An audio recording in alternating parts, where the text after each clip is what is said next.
everybody. It's Monday. It is February. It's a new month.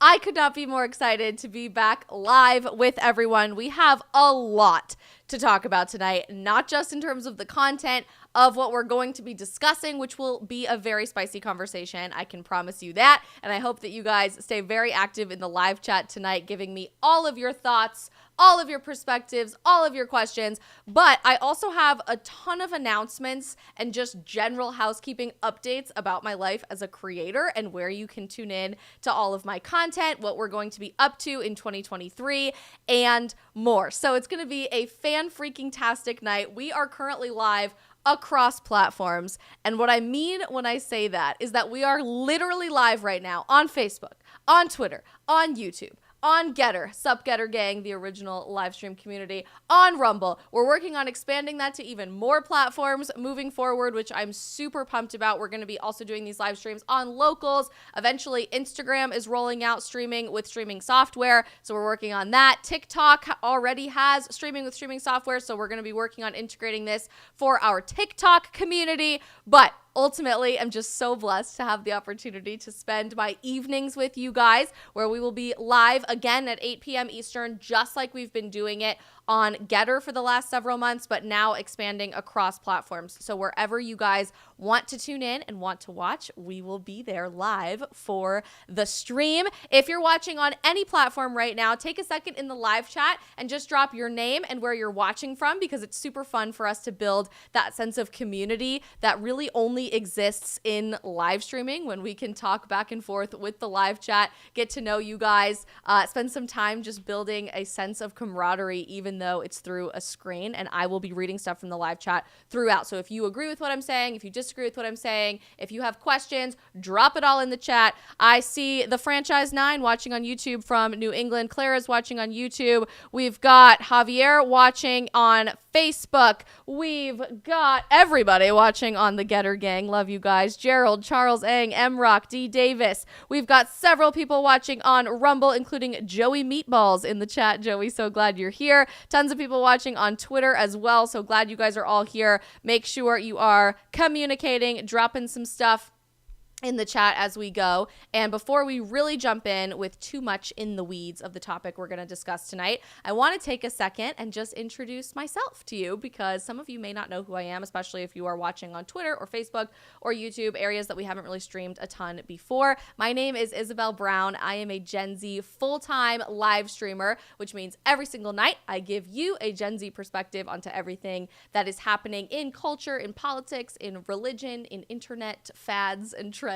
You name it. I'm also a full-time content creator, and I wear a ton of different hats. So I do some work with Turning Point USA, America's largest and fastest growing youth conservative movement. I create a lot of pro-life content in the space of standing for life, particularly for Gen Zers, working with Students for Life of America, Live Action, Save the Storks, and more. I speak a lot on college campuses, to political fundraisers and other cultural events across the country, which is such a blessing, and it's very fun. And I'm also an author. You can see my book hiding behind me about my experience on my college campus. Have some fun news to share in the author writing realm on this stream as well with all of you guys. So glad you are all here, and hopefully we'll get a great chance to get to know each other across platforms as we continue to stream in more places outside of just our original Getter Gang, although I am so grateful for all of you guys in the Getter Gang. Stephen Wallace, I see you. Alex Padron is here watching on Getter. SC Mountains, Tennessee Explorer, our original OG viewers that are here for every single stream. So grateful for you guys. Okay, we will get to all of the housekeeping announcements, fun previews into what we're working on from a content perspective in 2023 in just a few minutes. But in the meantime, I want to spend this stream talking about a really spicy topic, something that you guys have probably seen on every social media platform, in every trending section, across all of your For You pages and feeds all day, and that is the Grammys. Everything that happened with Sam Smith on stage last night, all of the weird nods to Satanism and demonic behavior that we saw. And like many of you, I started my day and rolled over and opened my phone to start scrolling through my phone in bed before I even got up. And this was already dominating the conversation for this Monday, February 6th of 2023. I rolled my eyes and was so frustrated and said a big ugh because I just didn't want to have another day where all we talked about was Hollywood being satanic. Let me say at the outset, I'm with you. I'm on the same page. Are there satanic themes in Hollywood? Yes, absolutely. And we see those things play out over and over and over again. And we're going to go through a lot of examples in just the last few months of where that has come to the surface and really dominated the conversation about entertainment, at least in the world of right of center religious conversation that I work in every single day. But today, I was scrolling through and seeing pretty much the same tweet and the same post and the same podcast or radio show reaction from pretty much everybody that I work with that I've heard for the last several months about all of the similar nods to Satanism that we've seen in the world of Hollywood, in the bubble of Hollywood. And it really got me thinking, what if it's not as severe as we think? What if Hollywood and Sam Smith and the Grammys and television producers and PR people might actually be trolling us, at least to some degree, to try to get our goat up so that they can desperately claw their way back into any sort of legitimacy or relevance to remain at the forefront of the public eye? Because otherwise, let's be honest, who's actually going to watch the Grammys? Anybody? It's just the same shit that we've seen a million times. Beyonce winning another award. Taylor Swift winning another award. Harry Styles winning Album of the Year, which actually I was really happy about because I do think that was the best album. Regardless of what you think about Harry Styles' political affiliation or how he dresses, that album did deserve to win Album of the Year. But genuinely, who's going to watch? Unless the Grammys and Sam Smith as an artist and PR executives and marketing geniuses can get together in a room and come up with the single most outrageous show possible to get people talking about the Grammys. It is no coincidence that still, hours later, a whole day later, this is one of the number one trending subjects all across social media platforms.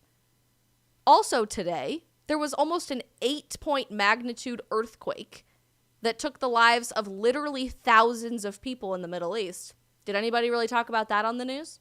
No. Not really, no.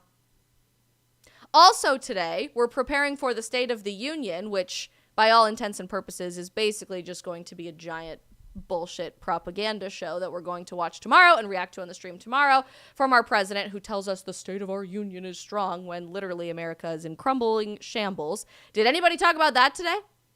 No. Instead, all anyone could talk about was this performance, which we're about to react to in just a moment, from the Grammys with artist Sam Smith and his song Unholy, which, just prepare yourself now. It's not a pretty sight to behold watching this particular video, but we'll get there. We will get there, people. We will get through it.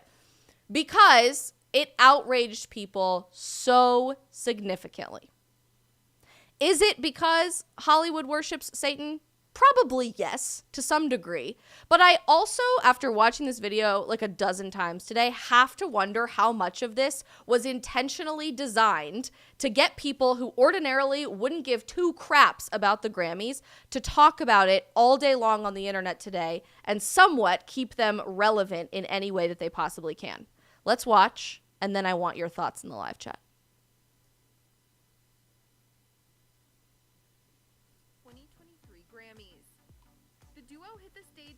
A majorly racy performance of their hit song Ew. Holy.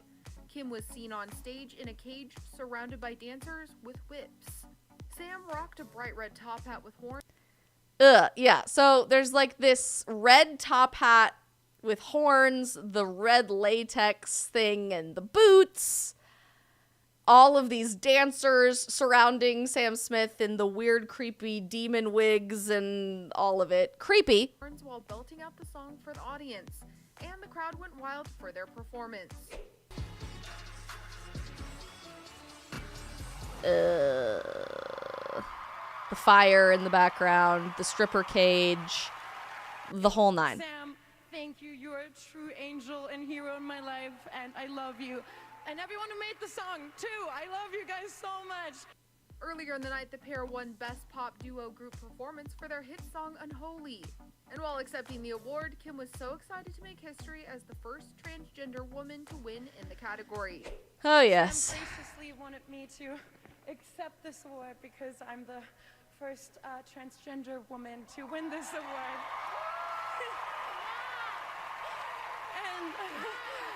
and I'm so... The important things in life. Sorry if you heard that. My sister called me. Kim LOL. also thanked Madonna as well as her mother in her emotional speech. Madonna for fighting for LGBTQ rights so much. I don't think I could be here without Madonna. My mother, I grew up next to a highway in nowhere, Germany, and my mother believed me that I was a girl, and I wouldn't be here without her and her support. I don't want us to get too far into the weeds of this part of the story because it's controversial enough. But I think that actually finding a video of the performance will help you understand just how wild this actually was. I don't know if I can find the whole video on YouTube. I thought I did. We can find even just a clip of it because it's wild, you guys. Well, maybe I can't. Regardless. Oh, here it is. Here it is. We're good. We're good. We're good. Let's watch. Of course, we get ads. We love ads. Thank you, YouTube, for that. Okay, here we go. Last night, the 2023 Grammy Awards happened, but of course, it was not without controversy. Watch. Maverick City Music a few awards for their gospel You music guys, I thought we could find us an actual video. Here we go.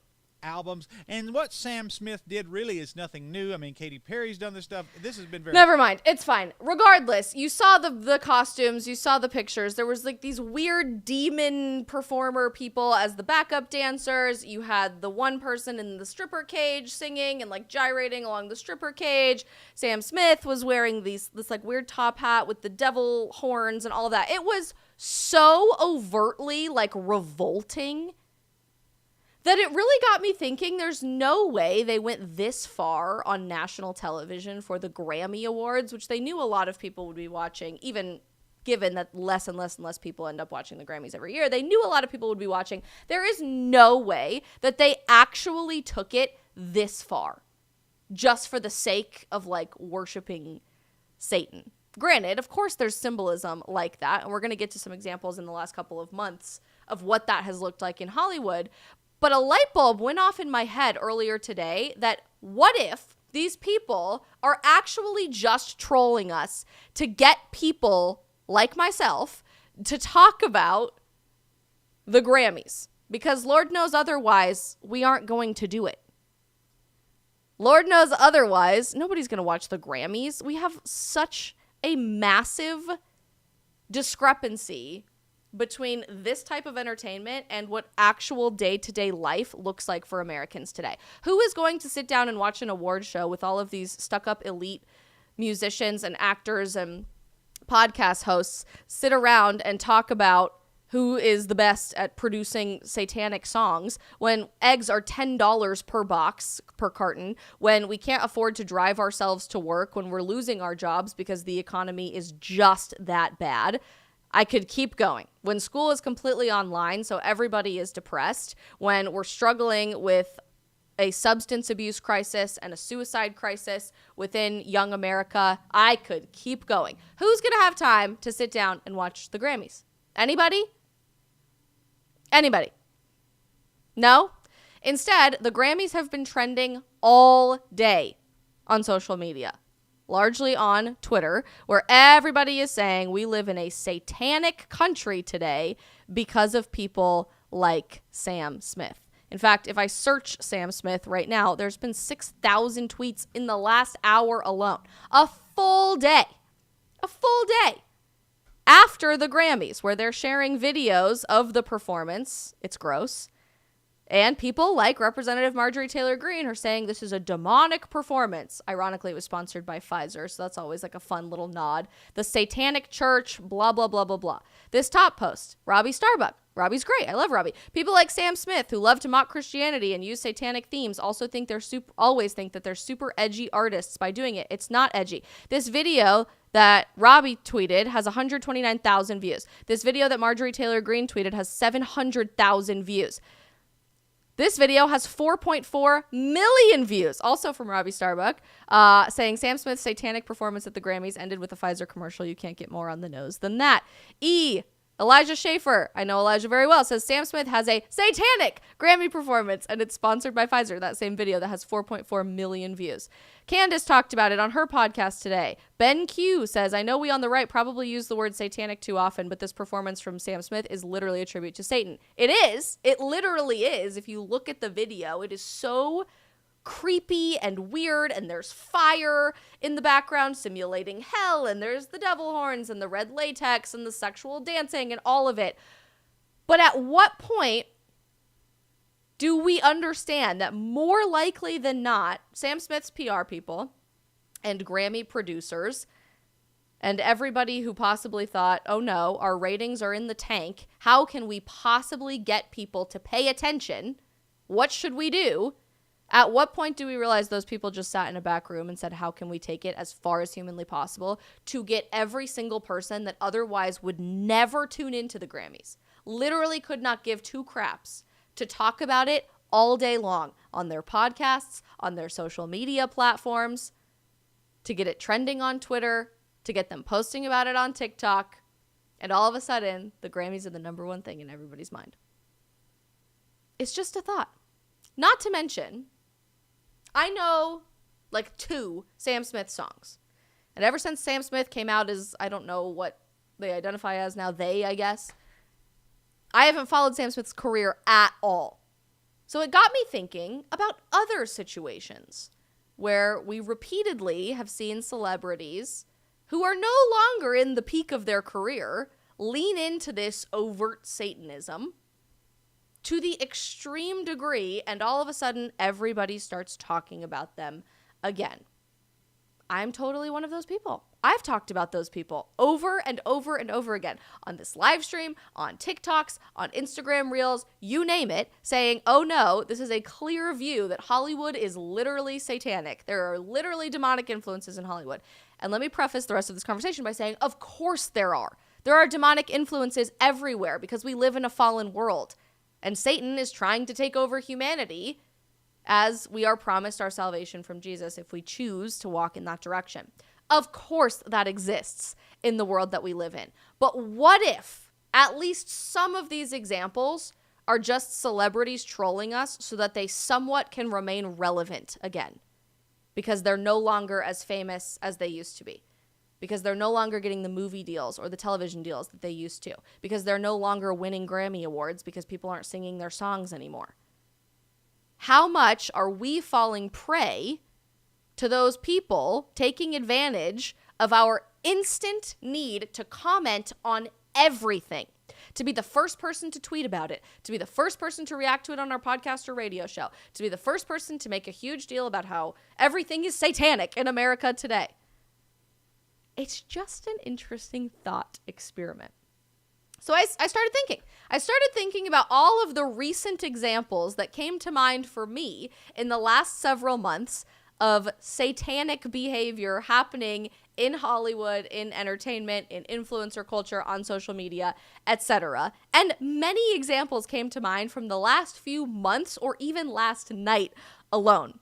Obviously, the performance from Sam Smith that we just saw several videos of, but again, last night, Madonna also had a whole crazy tirade about leftist causes and happened to do her hair identical to the weird demonic satanic statue of, this is literally supposed to be Ruth Bader Ginsburg in New York City that was erected last week to promote her efforts to protect abortion rights in America. This sits right now on top of a courthouse in New York City. How it resembles Ruth Bader Ginsburg, I don't know. So please don't ask me to explain it to you because I literally could not even remotely attempt to do that. Clear imagery parallel right here. Demi Lovato, after going off the complete deep end, probably to no fault of her own, because let's face it, she was part of the Disney child generation, which is just awful for growing up in America, put this out as her album cover for her latest album, which is basically her simulating being bonded and crucified for sexual pleasure, I guess, because the cross is a mattress and it's got like a BDSM thing. Weirdly demonic, satanic feeling. Addison Rae, after also kind of coming out of the limelight as maybe the most successful influencer on TikTok of her era, decided to do a collaboration with Adidas, the Praying collection, where she put on a bikini that said Father, Son, Holy Spirit on her genitals. Super weird, super insane, broke the internet. Everyone was talking about it. And all of a sudden, Adidas decided to cancel the collection. They never actually put this collaboration out. But it broke the internet, and everyone started talking about it. The same way everyone did last week for this statue for Ruth Bader Ginsburg, and when Demi Lovato put out her album, when nobody was talking about them otherwise. Really gets you thinking. Lil Nas X, other than I'm gonna take my horse to the old town road. I have to say, as a country person, I literally hate that song. It drives me insane. But it's so catchy. Lil Nas X had his moment with Old Town Road, kind of starts to fizzle out, puts out an album where he starts gyrating on the lap of Satan, giving Satan a lap dance in the pits of hell as like a BDSM sex escapade. I don't know. I don't even know how to explain that. All of a sudden, everyone is talking about this. Every right of center commentator features this photo, this album, this music video on their show, talks about how terrible it is, and he's famous again, being talked about again. Sam Smith, with the performance of this song, Unholy, last night at the Grammys, broke the internet. Everyone, particularly every right of center commentator with a microphone and a podcast and a live stream or a social media following, was talking about Sam Smith, even though the last time I really knew a top charting song from Sam Smith before this one was in high school. High school. Guess who's talking about him now? Megan Fox, who, when I was a child, was the sexual awakening actress of our time. Every single boy was obsessed with Megan Fox. Obsessed with her. Dropped off the deep end, wasn't getting the same movie deals or television deals that she was when I was young. Was featured in a few episodes of New Girl at one point, which I found really odd after she had way too much work done. Last Halloween, decided to dress up as a sexy nun-priest combo receiving communion. Broke the internet. We talked about this for several days on the live stream a couple of months ago around Halloween. All of a sudden, everybody starts talking about Megan Fox again. Are you starting to see a pattern here? Is there a potential that these people are literally just selling their souls to Satan, and Satanism is alive and well, and demonic behavior is taking over all of these celebrities? Yes, of course there's a potential for that. But I find it oddly coincidental that all of these celebrities who were no longer in the prime of their career whatsoever, who were struggling to make headlines, who weren't getting the same deals that they used to get, who were fizzling out, all of a sudden put themselves back at the forefront of national and international conversations, in the trending section on Twitter, on everyone's TikTok For You pages, because they did something so insanely, overtly weird that everyone felt the need to jump on it and comment. It's a little too coincidental for that not to be true, in my opinion. Otherwise, who would talk about the Grammys? Taylor Swift won another Grammy. Great. Beyonce has won the most Grammys of all time. Great. I think everyone saw that coming. That's it. That's it. Otherwise, who's going to listen to another Demi Lovato album? She's kind of been there, done that. Otherwise, why are people going to continue following Addison Rae? Otherwise, what's next for the musical career of Lil Nas X? Do you see what I'm saying? Maybe I'm crazy, but this is my tinfoil hat moment for the day, that we are leaning into this so much so that everyone with a marketing brain, particularly in Hollywood, is saying, oh, that generated a lot of attention last time. Let's just manufacture that again. Everyone we hate who will not buy our product or listen to our music or watch our movies or our TV shows will be talking about us, which will make everyone who loves us only want it that much more. It's kind of marketing genius when you think about it that way.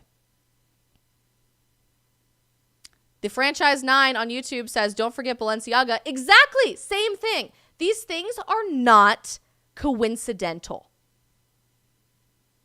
They're not. They can't be. There is way too much happening at the exact same time for that to be random chance. Let's see what you guys think in the live chat. Jumping over to Getter first. SC Mountain says the ratings for the Grammys were up from last year. Maybe because they emphasized in advance that they were ready to worship, responding to Sam Smith's announcement that he was performing. Interesting. You're not wrong. Nitty Witty says they do this for Christianity. They would not do this for any other religions and cultures. Yes, I agree with you. And that's why I do say, like, yes, obviously there is satanic influence and demonic influence in Hollywood. And the overt mocking of Christianity is a hallmark trait of the world that we live in today. But I have to wonder how much of that we're blaming on Hollywood versus the fact that we know that is only going to continue happening. If you are a Christian, you believe the world is only going to attack Christianity more and more and more until they don't, until Jesus comes back.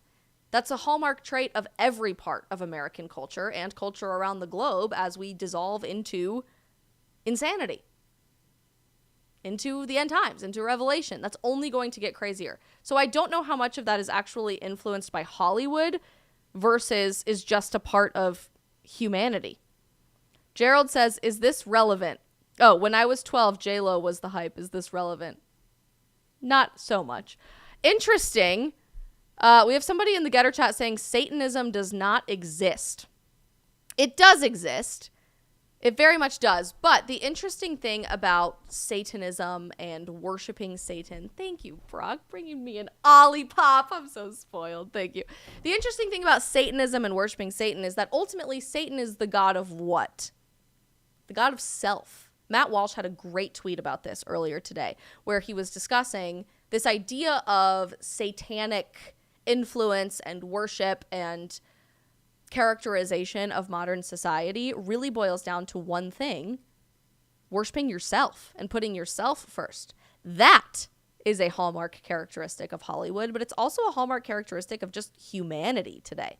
So maybe, sure, a satanic temple of killing animals and sacrificing animals and celebrating Lucifer as your god isn't reality when it comes to Satanism today. But worship of self, God of self, thinking that you are the arbiter of what is morally true, right, beautiful, and good versus bad, moral relativism, which we see everywhere today in our judicial system, in politics, in education, in entertainment, even in the church in many specific instances.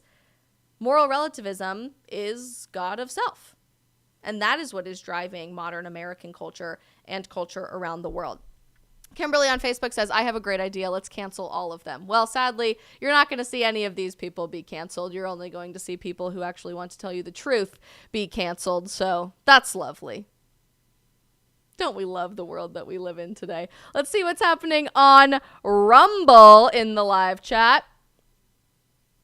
Joey has a lot to say in our live chat. And if you guys are watching on Rumble, please feel free to jump on in here. Joey says, I feel like this is a huge part of it for sure. Clout chasing happens to be the reason people are going in this direction. It might not be all of the reason people are leaning into satanic rituals and behavior and commentary, but I do think so much of it has to do with clout chasing. So if you agree with me, great. If you don't agree with me, fantastic. But I hope that this gave you at least a little bit of food for thought when it comes to the need for everyone to jump on this immediately and say, Satanism is among us. I did that this morning. And the longer I thought about it, I thought, how much of that was driven by me?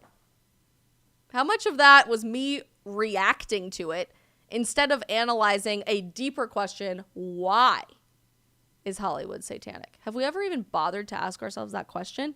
Terry in the live chat on Facebook says, like children, bad attention is better than no attention, but what they don't understand is that because of this, I will now watch even less. They would become relevant again if they would do some actual entertaining films without pushing all of the woke crap. Amen. What they don't understand is that going farther in this direction is only hurting them more. And what we're going to talk about in the next couple of minutes is an example of that with Disney Plus and their reboot of the Proud Family show. I don't know if you guys remember that show existing when I was a child. They have rebooted it and changed it all up and made it absolutely insane. So we'll dive into that in a second. But I do want to say Satanism was not the only thing that everybody was upset about when it came to the Grammys. It turns out left of center people were upset about the Grammys last night as well, because Harry Styles, extremely leftist individual, won Album of the Year, and someone who wasn't white should have won Album of the Year. Switching gears a little bit, but still talking about the Grammys, you will die listening to this article from BuzzFeed News. The headline is, Harry Styles has sparked a debate about white privilege after saying, "This doesn't happen to people like me very often," while accepting Album of the Year at the Grammys.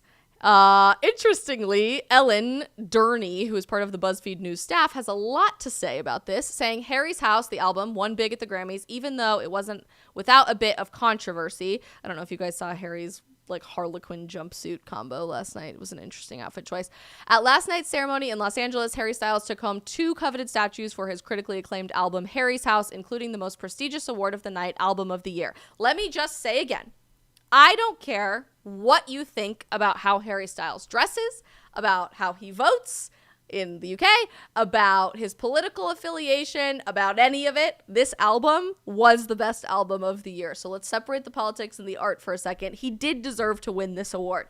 So I find it really odd that as the darling of left-wing activists, particularly on TikTok, as someone who's easily challenging everything that we would consider traditional in modern society and would be like a hallmark character of the left, even Harry Styles is cancelable at this point in time.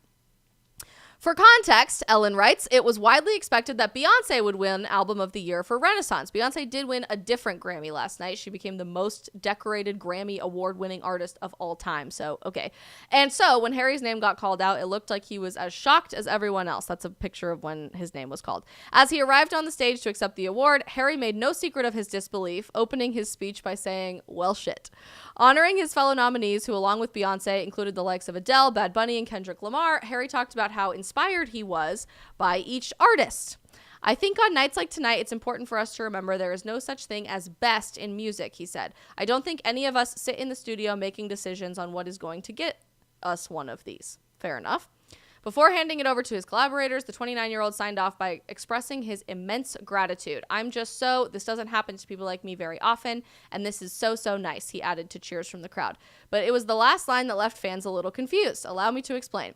Being that Harry is a cisgender white man who grew up in England, many people took issue with the inference that, quote, people like him are historically less likely to win big awards at the Grammys, particularly considering that the overwhelming majority of Album of the Year winners since 1959 have been white cis men, just like Harry. Did literally anyone bother to ask him what he meant by that before writing this article? No. Could he have meant his first big self-produced, self-written album rather than the color of his skin or his ethnicity or where he was born? Probably. Could he have meant his challenging of gender norms, which, like or hate, is something that he does, rather than the color of his skin or his ethnicity or what country he comes from? Probably. Could he be referring to really a new style of music that's blending nostalgia from decades past and the really vibey feels in music that we're experiencing right now in a way that no other artist really has, rather than the color of his skin or his ethnicity or the country that he came from? Probably. But instead, BuzzFeed News and it seems everyone on Twitter jumped on this one sentence, probably taken completely out of context, to now cancel their darling, Harry Styles. I wish I was making this up. This doesn't happen to people like me often. Who? White British men? One person tweeted. Don't get me wrong. I like Harry Styles. I just don't know why he said that specifically. LMFAO. Harry Styles said, this doesn't happen to people like me very often, and I gotta be honest, I can't think of a type of people this happens for more, someone else wrote. Absolutely love Harry Styles and lots of his music, but he was in the biggest boy band in the world, created on a reality television show, and he's a white British millionaire. Echo to someone else. Many fans also pointed out this wasn't the first time they've seen a musician of color lose out on Album of the Year to a white artist, despite being the favorite to win. The favorite from who? Is my question. Anybody? Anybody know? Because I genuinely don't know who picks the favorites other than the people who actually choose the award. In fact, this is the fourth time that Beyonce, who is now the most decorated Grammy Award winner of all time, was deemed to have been unfairly snubbed in the category.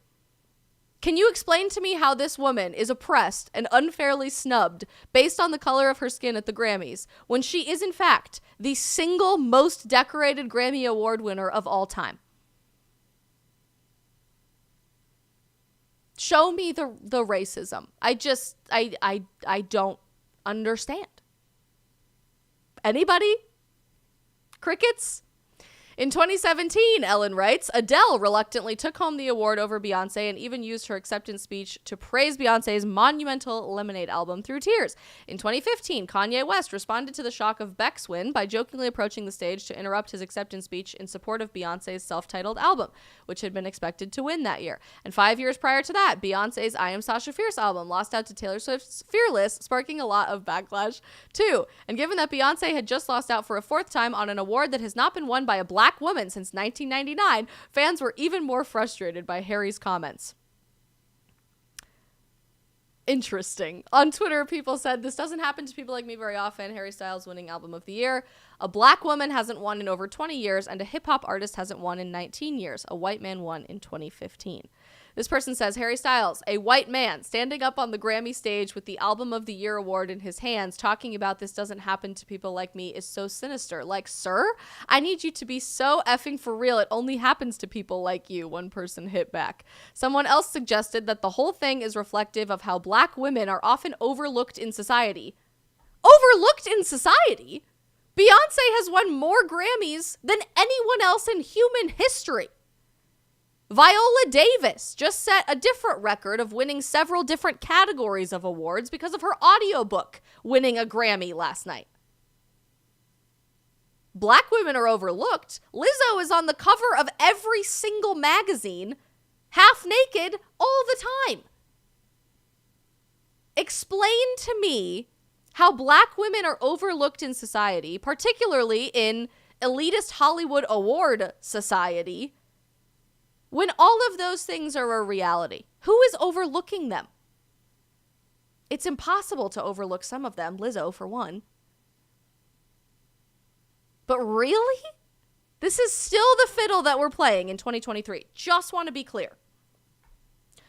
Someone else suggested that the whole thing is reflective of how black women are often overlooked in society, writing, mediocre white men get glamorized, rewarded, and awarded over exceptionally talented, amazing black women like Beyonce all day, every day. Case in point is this Album of the Year win.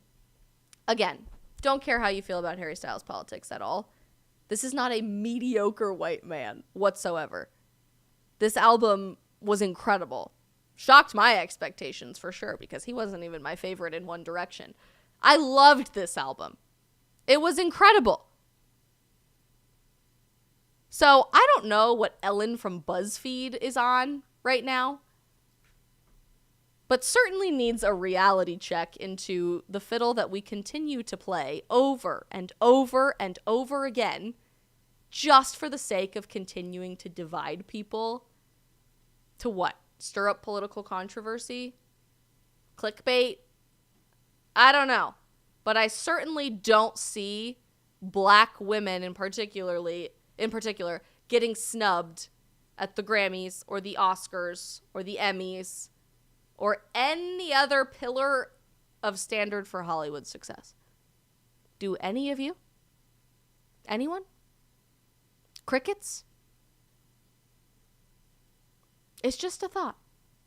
Jonathan from YouTube wants to know who was my favorite One Direction member. Liam Payne easily was my favorite One Direction member. One Direction was like a peak moment of my teenage experience. Late freshman year of high school all the way through, gosh, when did they split up? Early college. One Direction was... Charles has an interesting thought in the Rumble live chat. I don't see what makes Beyonce and Taylor Swift so great. You guys want to let him know in the chat? I don't know. Joey Meatballs wants to know who the hell is Harry Styles. LOL. Time to get educated, people, because whether or not you like his politics, the man is a musical genius. Over on Getter, Charles, are you in both live chats? This is impressive. Charles says, why does everything have to be about sex and the color of one's skin? That's a great question. Why? I don't think it has to be, but the people in charge and the people with access to publishing things to publications, people with access to microphones, the people with access to money for political campaigns, all seem to be on the same page that that's the only thing we're allowed to pay attention to. And interestingly, Disney is no exception. I don't know if you guys remember a show on Disney Plus when I was young called The Proud Family. It was like this cute little cartoon of a black family. I think they lived in San Francisco, if I remember correctly. It's been a long time since I've seen it. It was cute. It was great. There was no agenda. There was no politics associated with it whatsoever. I enjoyed watching it as a Disney cartoon in my Disney era alongside That's So Raven and Lizzie McGuire and the Even Stevens family and Back to the Future, or Phil of the Future. That's what it was called. Sweet Life of Zach and Cody. What an era. What an era on childhood television. And The Proud Family was part of that era. And I guess Disney Plus, who I don't pay a ton of attention to be honest, but I saw this clip on social media and just thought you guys would get a kick out of it, resurrected this show and redid the script, apparently, to become a modern version of A Black Family in America. Of course, taking advantage of the opportunity to push as many political narratives as possible. If you didn't already know this, Disney a few months ago brought back their old CEO, Bob Iger, I'm not sure how to pronounce it, because they were worried they had gone too far in the woke direction and were trying to reel some of that back in as their stocks were plummeting and they were losing money hand over fist. It was absolutely terrible. Brought back their old CEO, and for a minute, just for a minute, everyone thought maybe they will backtrack, at least slightly, in how woke they are willing to go to remain in the good graces of the outraged cancel culture, extreme radical leftist mob. I was hopeful for that, at least until I saw this video. Check this out. This country was built on slavery, which means slaves built this country. Tilled this land from sea to sea to sea. First there was rice, tobacco, sugar cane. Then Whitney did his thing and cotton became king. And we were its soldiers, 4 million strong, fighting for America's freedoms, even though we remained America's slaves. Built this country. The descendants of slaves continue to build it. Slaves built this country. And we... First of all, what is this music? Am I supposed to be like hypnotized by this music? I don't know. We, the descendants of slaves in America, have earned reparations for their suffering and continue to earn reparations every moment we spend submerged in the systemic prejudice, racism, and white supremacy that America was founded with and still has not atoned for. Slaves built this country. Can anyone explain to me how a child, a kid, watching these cartoons is supposed to remotely understand what any of those words mean? Systemic discrimination and prejudice and white supremacy and reparations, all of it? What? Not only field hands, but carpenters, masons, blacksmiths, musicians, inventors built cities from Jamestown to New Orleans to Banneker. Because, of course, there's only black carpenters and masons and inventors and blacksmiths. Washington. 40 acres and a mule. We'll take the 40 acres, keep the mule. We made your families rich. From the southern plantation heirs to the northern bankers to the New England ship owners, the founding fathers, former presidents, current senators, the Illuminati, the New World Order. Slaves built this country. The New World Order. We're talking about the New World Order on Disney Plus now, but we're silencing it because you're not supposed to talk about it. But Disney's participating in it. Are we saying the quiet part out loud here? I don't know. Had Tubman, Turner, Frederick D. Didn't they say Lincoln freed the slaves? But slaves were men. And women. And only we can free ourselves. Emancipation is not freedom. What? I'm sorry if I just blew out your ears. Lincoln, it turns out, according to Disney canon, people, Lincoln didn't free the slaves. Emancipation, that's not freedom. No. We freed ourselves, apparently, according to Disney. Abraham Lincoln, who? American history, who?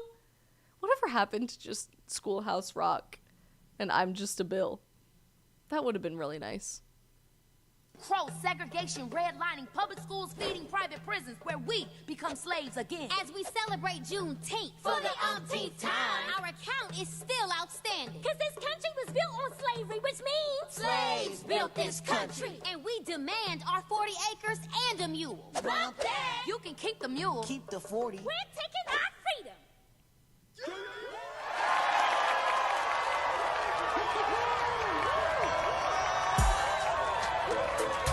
So, of course, everyone starts cheering. Now that I'm realizing this, by the way, we're going to pause this.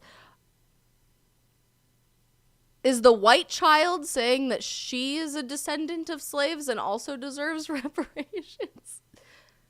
I'm really quite confused.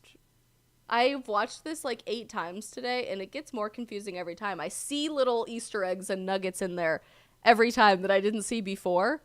One of which being the ginger claiming reparations. Any other redheads in the live chat want to claim reparations thanks to Disney's inclusivity of you as a descendant of slaves in America? Maybe they're admitting that the Irish have in fact been oppressed in world history. That aside, Disney says slaves built this country. So when your child is logging on to watch cartoons, this is the content that they are engaging with, because it is of the utmost importance that your child deeply understands why reparations are important and how black people made white people rich and how slaves built this country. That's entertainment. Does anyone else remember when Disney used to be movies about like a clownfish going on an adventure to find his lost son, or a princess kissing a frog and turning him into a prince, or even a Chinese warrior who's a frickin' female badass fighting for her country with her cool animal sidekicks? Or even recently, like 2 sisters and a snowman conquering their destiny. That was a real quick turnaround from all of that to slaves built this country and we need reparations now, according to Disney canon. I don't know who needs to hear this today, but stop giving these lunatics your money. Stop. It's only going to get worse. But they eventually have to realize they're a publicly traded company, right? They have to make money at some point in time. Eventually, the backlash has to be significant enough and financially devastating enough that they can't keep going down this lunatic, crazy train of woke insanity. They can't exist as a publicly traded company anymore.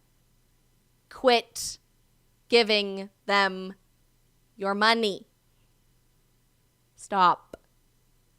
It's no coincidence, by the way, that a few months ago, there was a woman who works at the top of Disney Animation Studios doing like a training seminar or some sort of like investor sharehold video. I can't remember exactly why they were doing this video. I think it was for their investors and shareholders, explaining why it was important to implement a woke agenda into kids' programming. The same woman who went viral a couple of months ago for this video we're about to watch implemented this episode of the Proud Family reboot. So that video that you just saw of slaves built this country and we need reparations and yada, yada, yada, came directly from the same individual who was intent on implementing this type of commentary and type of entertainment into Disney in the first place. Watch this. The mother of two queer children, actually, one transgender child, and one pansexual child. Whoa. Let's start in the video on a high note. Says, I'm the mother of two queer children, one transgender child and one pansexual child, which, in case you're confused, pansexual does not mean sexual attraction to pans. It means any gender identity, basically. You're attracted to anybody. It's like bisexual, but more, because it's inclusive of people who aren't either or, I guess. Do you know the statistical odds of that happening in the first place? Unless there's some sort of specific communication happening in that household that otherwise is not happening outside in society. What are the odds that this woman, who's a top executive at Disney, happens to have one transgender child and one pansexual child in their queer household? They're not great. They're not great. And also as a leader. And that was the thing that really got me, because I have heard so much from so many of my colleagues over the course of the last couple of weeks, in open forums and through emails and phone conversations. And I feel a responsibility to speak, not just for myself, but for them, to all of us. We had an open forum last week at 20th where, again, the home of really incredible, groundbreaking LGBTQIA stories over the years, where one of our execs stood up and said, we only have a handful of queer leads in our content. And I went, what? That can't be true. And I realized, it actually is true. We have many LGBTQIA characters in our stories. And that's news to me. I'd love to know who they wrote to be an LGBTQIA character in the history of Disney. And yet we don't have enough leads and narratives in which gay characters just get to be characters, and not have to be about gay stories. And so that's been very eye-opening for me. And I can tell you, it's something that I feel perhaps had this moment not happened, I as a leader and me as my colleagues would not have focused on. And going forward, I certainly will be more so. I know also for racial politics, because as you now know, this is the same woman who gave us that episode of The Proud Family. That we will be, and I hope this is a moment where, the 50% of the tears, sorry, are coming. We just don't allow each other to go back. Last summer, we removed all of the gendered greetings in relationship to our live spiels. This is happening at the parks. Ladies and gentlemen, boys and girls. We've provided training for all of our cast members in relationship to that. So now they know it's hello everyone or hello friends. We are in the process of changing over those recorded messages, and so many of you are probably familiar when we brought the fireworks back to the Magic Kingdom. We no longer say ladies and gentlemen, boys and girls, we say dreamers of all ages. And so I love the fact that it's opened up the creativity, the opportunity for our cast members to look at that. We have our cast members working with merchandise, working with food and beverage, working with all of our guest-facing areas where perhaps, we want to create that magical moment with our cast members, with our guests. And we don't want to just assume because someone might be in our interpretation maybe presenting as female that they may not want to be called princess. So let's think differently about how do we really engage with our guests in a meaningful and inclusive way that makes it magical and memorable for everyone. I love Disney's content. I grew up watching, all of the classics. They have been a huge, informative part of my life. But at the same time, I worked at small studios most of my career, and I'd heard, you hear whispers. I'd heard things like, oh, they won't let you show this at a Disney show. And I'm like, okay. So I was a little, sus when I started. But then my experience was bafflingly the opposite of what I had heard on my little pocket of proud family. Okay, so this is the woman who gave us this Proud Family episode.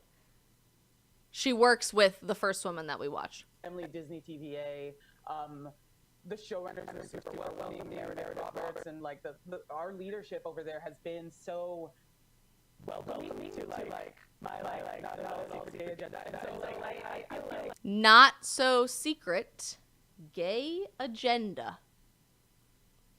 Lovely. I felt like it was. Maybe it was I guess something must have happened in the last Not so secret gay agenda.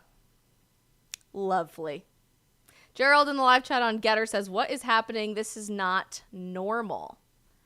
I guess it depends on how you define normalcy.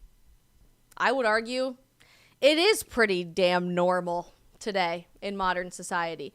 But just because something has been normalized or is regularly occurring in the sense of normal doesn't make it right. We have to stop leaning in to the insanity that these people are pushing. We have to. Otherwise, where do we go from here? That includes stop giving your money to companies like Disney and instead show your kids children's programming from PragerU or Daily Wire, who has great kids television shows happening right now, kids entertainment shows. Stop paying people who want to make your kids stupid. Stop also, and equally as importantly, buying into the false outrage narratives like everything is satanic, driving opportunities for these people to pick their careers back up when we could just leave it behind. Not give it the time of day. There is always a time and place to call out insanity when it comes to the surface. I am the queen of doing that, and I will always center my content around doing just that, because if you don't bring darkness out into the light, it will stay in the darkness and only continue to fester and multiply. But I think these people in 2023 are catching on to us. I really do. And I think they're starting to ask themselves, how can we make people as outraged as humanly possible so that we become trendy again? So that we dominate the trending sections on Twitter and TikTok and Instagram and here on YouTube or Rumble or wherever else that you're watching.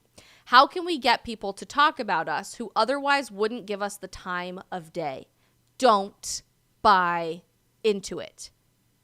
If you do, it's only going to continue to get crazier. The manipulation will only continue to spiral out of control, and our world will only continue to go more into the upside down that I say that we live in and day out.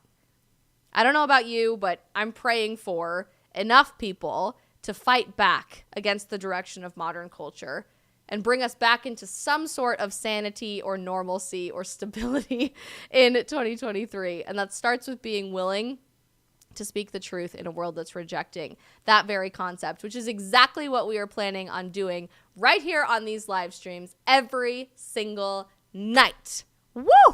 An hour and 1 minute and 30 seconds on the dot. We're done talking about everything I really wanted to talk about with you guys. We have a lot of announcements and housekeeping stuff, so stick around for just a second while I announce some of those things.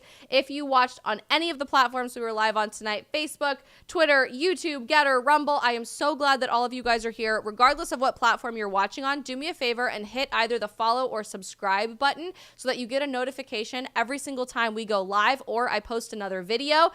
We want you guys to be as plugged into these communities as possible across all of my platforms. So hit that follow or subscribe button if you haven't already. It would mean the world to me and very much supports me as an independent content creator to continue doing all of these things that I love to do and that we love to communicate on every single night. Some interesting, fun information. We will continue to be live across platforms at 8 p.m. Eastern at night. So the same hour that we went live tonight will be the same hour that we go live Monday through Friday every other night, including tomorrow. We're going to be reacting to the State of the Union. I also may or may not have a pretty important news hit somewhere in that window, so I might have to say, be right back, and then come right back to the stream.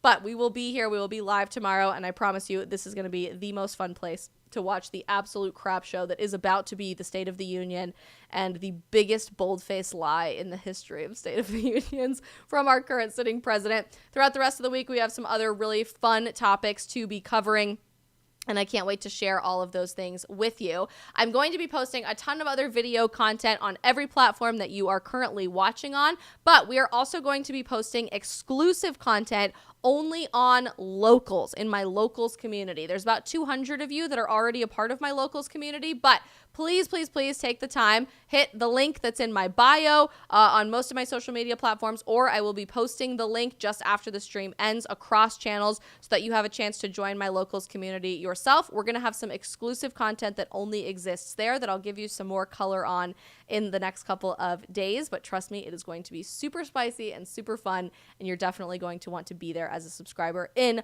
locals. One other just really fun announcement that I can kind of tell you mostly about, but also not all about. I signed a really, really exciting contract last week, and I could not be more pumped about a new chapter in my author career and my writing career. So that's all I'm really allowed to say, but please keep me in your prayers through that process as I'm writing something really exciting and really important. I'll have a lot more to share with you in the next couple months about that, but could not be more pumped for this new chapter, no pun intended. Didn't even mean to do that. Gosh, that was awesome. And I'm very supportive of all of you guys continuing to pump me up, to give me some feedback, to let me know what you want to see from a content perspective, both in my writing and in my videos. So please feel free to send me a message on any platform at any time. Send me an email through my website. I'm very responsive to all of you guys as much as possible, not just in these live chats, but also just as feedback from a content perspective in general, and giving you some tips into how you can get started in this world as well. In the meantime, until we stream tomorrow at 8 p.m. Eastern, thank you guys so much for tuning in. It is so, so great to be live with all of you again every single night. I could not be more excited to continue doing this in 2023 and keep unpacking all of the things that we should be talking about in modern society that aren't getting the same amount of coverage that they should be through traditional media right here on the streams. Be good people. Tell someone that you love them. Tell the truth. And I will see you guys tomorrow night at 8 p.m. Eastern. See you tomorrow.